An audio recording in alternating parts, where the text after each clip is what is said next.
Hello. So, alright, going to do a video on the GPIO mapping to wishbone stuff. Alright, so let's do a series of things of how wishbone works. So let's first do an 8-bit one. Alright. 1, 2, 3, 4, 5, 6, 7, 8. All right. Let's do, let's say, that many addresses. All right. Okay. And because it's 8-bit, the cell line is only 1 bit. And address is ADR is bytes. Okay, all right. So here you can put this in it, have this, but it's basically it's redundant. The select bits it's only going to be selecting one byte level. All right, so it's kind of redundant. Now,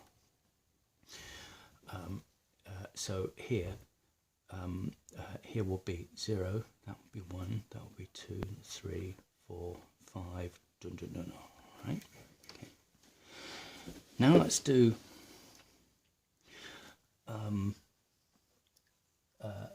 16-bit. Okay, all right.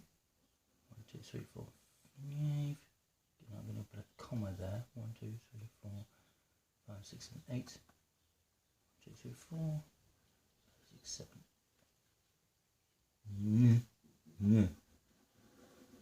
Right.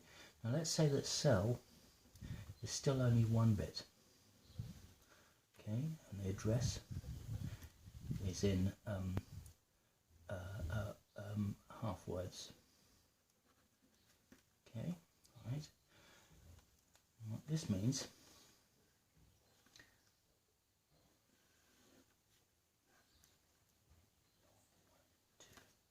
these are byte numbers here. Okay, right. And assuming that this is in LSB, right? This is byte. This is a byte addressed 0. This is a byte addressed 1. This is byte addressed 2. This is byte addressed 3, 4, 5, 6, 7, 8, 9, 10, 11. So your addressing, as far as the wishbone bus is concerned, can only go 0, 2, 4, 6, 8, 10, Okay?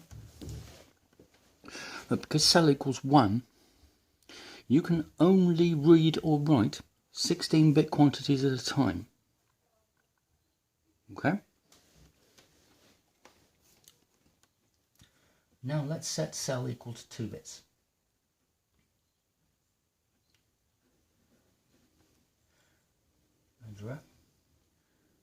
Again, half words.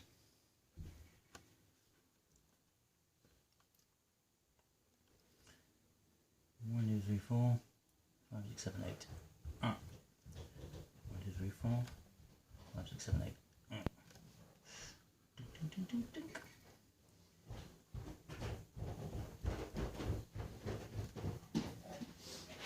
Okay.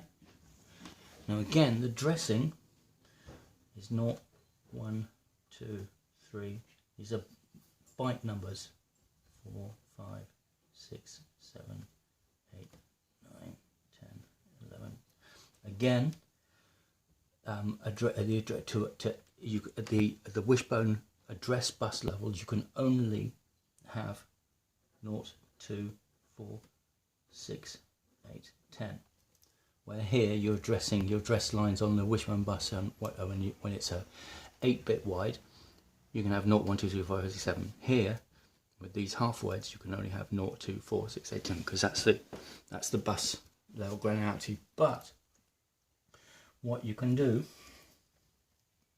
is, if you want to read or write individual bits.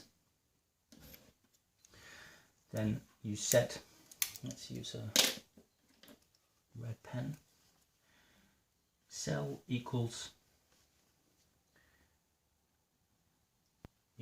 1 1. You can read and write all of that. That's what ends up being read or written. When cell equals 1 0, you only read or write this second byte. Cell equals 0 1, you only read or write that byte. Okay? Likewise, when you have cell is 4 bits, obviously you can't, 4 bits wide, obviously you can't have only 3 bits wide. Address equals D word. 1 2 3 4 5 6 7 8. 1 2 3 4 5 6 7 8. 1 2 3 4 5 6 7 8. 1 2 3 4 5 6 7 8. Yep. Again, your addressing goes 0 4 8 12 16.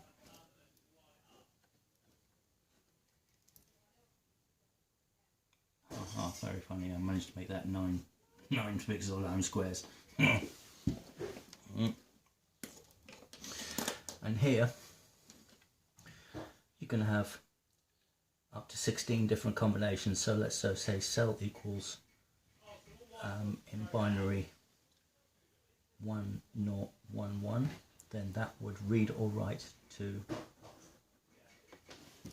and address. Now bear in mind that it does not include the LSBs. The address does not include the LSB, so the address here will be 0 address equals 1 address equals 2 there. Right. This is the wishbone address. To address this very first item would be the address is 0. To address the second item, the address will be 1, not 2, because the address is per line. Despite you've got these bytes, the memory bytes, 0, 1, 2, 3, 4, 5, 6, but the wishbone addresses the lines, not the individual bytes. Okay, so again here, this would be address equals 0 because we're addressing this line, and then we want to read or write to using the select line. So the first bit is a 1, so that's for that one. The second bit is a 1, so that addresses reads or writes this one. The third bit is a 0, so that is untouched. And the fourth bit is a 1, so that will be written to that. Okay. So when we do come to the GPIO, we have 8 bits here. So we have the bank, pull up, pull down, and I, O and OE.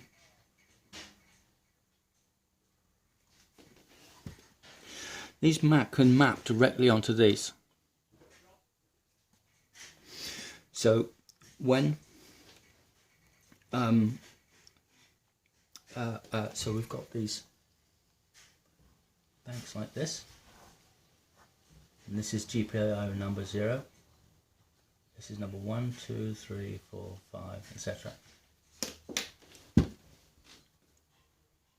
Now let me find an appropriate pen colour.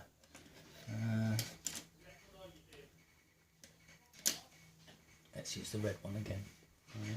Now, when you have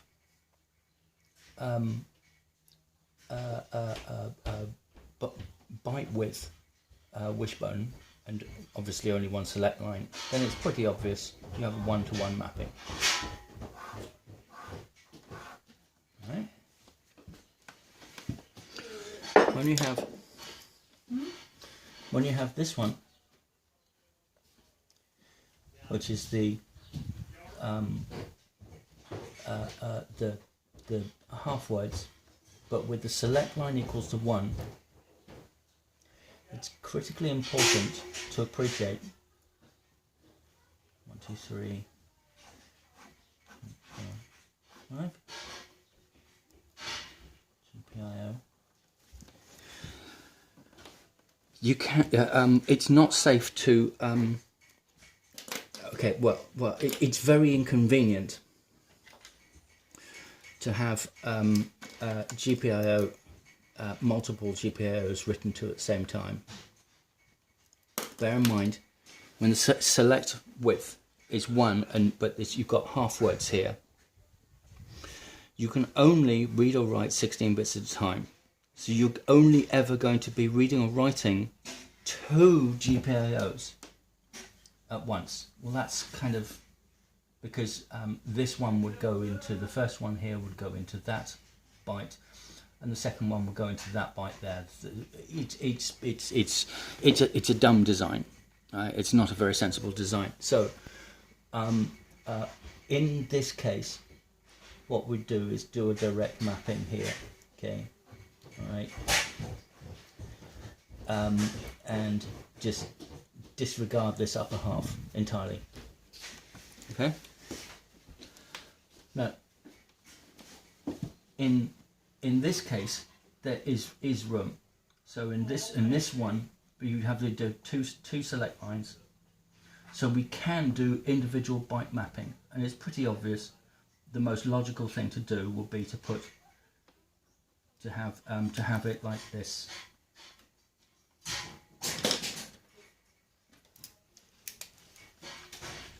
GPIO 0, GPIO 1.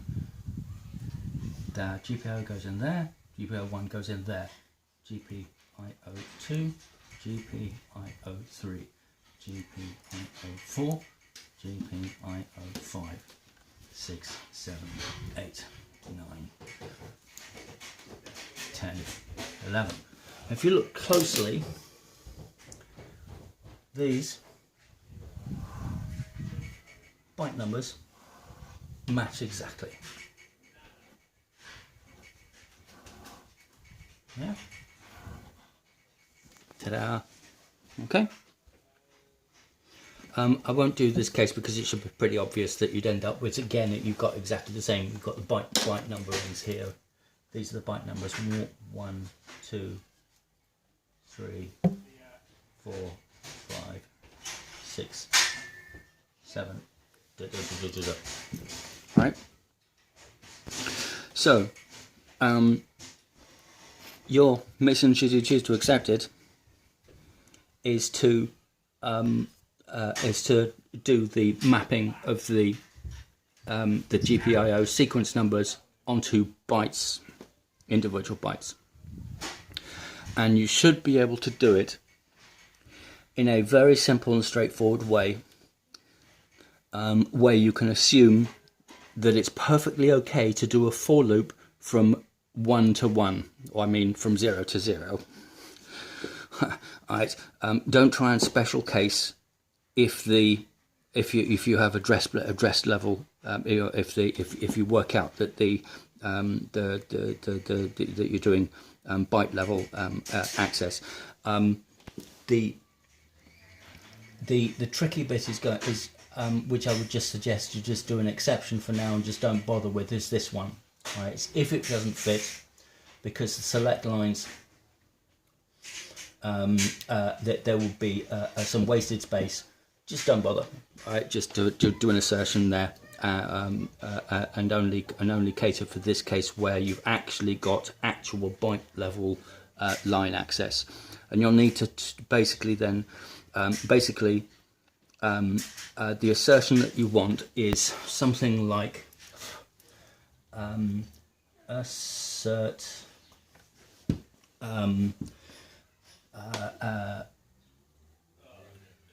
the width of cell 1 shifted up by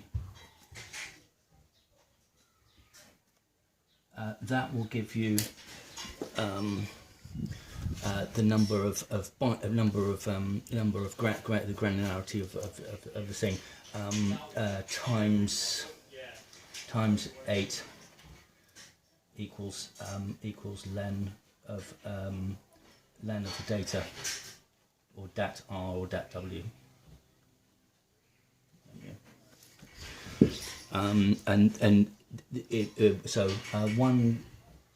Sorry, actually it's going to be 8 greater than len, isn't it? 8 shifted up, 8 sorry, that's really not very clear, is it? Sorry, just pick another pen. 8 greater than len cell equals len dat. And that should do the trick. All right. If that condition fails, then it's going to be something like this rather than that or that.